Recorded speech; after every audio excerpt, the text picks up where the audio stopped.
வணக்கம். அகிலம் ஜெயபாலன் பேசுகிறேன். வெளிநாட்டு வியாபார நிலவரங்களை பற்றி தொடர்ந்து பேசிக்கிட்டு இருக்கோம்.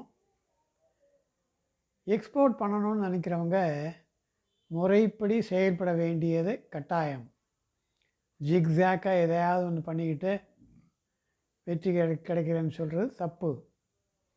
அதே போல் எக்ஸ்போர்ட்டுக்குள்ளே முதல்ல நுழையிறவங்க எடுப்பில் லைசன்ஸ் வாங்கணும்னு அவசியமே கிடையாது. லைசன்ஸ் எப்போ தேவையோ அப்போ வாங்கினா போதும். அதே போல் லைசன்ஸ் வாங்குறதுக்கு என்னென்ன டாக்குமெண்ட்லாம் வேணுங்கிறத விரிவாக சொல்லியிருக்கேன். அதெல்லாம் முடிஞ்சதுக்கப்புறம் இப்போ டிஜிட்டல் சிக்னேச்சர் சர்டிஃபிகேட் அப்படின்னு 2 இருக்குது. இது 2ஐயும் தயார் பண்ணிவிட்டு அதுக்கப்புறமா லைசன்ஸ் வாங்கணும். பொதுவாக எக்ஸ்போர்ட்டுக்குள்ளே நுழையிறவங்க முதல்ல என்ன செய்யணும்னா, என்ன பொருளை வெளிநாட்டில் விற்க போகிறோம் அப்படிங்கிறத தெளிவாக முடிவு பண்ணணும். இதை ரொம்ப பேர் சரியாக செய்கிறது கிடையாது. முதல்ல என்ன பொருளை வெளிநாட்டு விற்க போகிறோம், அந்த பொருளை பற்றிய முழுமையான விவரங்கள், ப்ராடக்ட் இன்ஃபர்மேஷன், ப்ராடக்ட் நாலேஜ், அதை கெயின் பண்ணணும். பல உற்பத்தியாளர்களை சந்தித்து அந்த பொருள் பற்றிய விவரங்களை சேகரிக்கணும். அது கிடைக்கிறதுக்கான முன்னேற்பாடு செஞ்சுருக்கணும். அது கூடுமான வரைக்கும் நமக்கு பக்கத்துலேயே கிடைக்கிற மாதிரி செய்திருக்கணும்.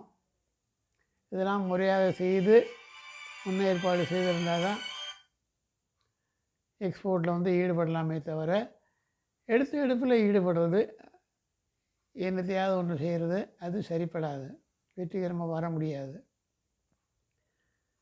அதே போல் நம்ம பொருளை வாங்குகிறவங்க யாருன்னு தெரிஞ்சுக்கிறதுக்கு பல வழிகள் இருக்குன்னு போன எபிசோடில் சொன்னேன். 15 வழிகள் இருக்குன்னு சொல்லியிருக்கேன். அந்த 15 வழிகளில் நீங்கள் இறக்குமதியாளர்களை தொடர்பை ஏற்படுத்திக்கலாம். அது மட்டும் இல்லை, இறக்குமதியாளர்கள் உள்நாட்டு வியாபாரம் மாதிரி ஆயிரக்கணக்கிலையோ லட்சக்கணக்கிலையோ தேவையில்லை. 1, 2, 3, 4, 5 அதுக்கு மேலே உங்களால் எக்ஸ்போர்ட்டில்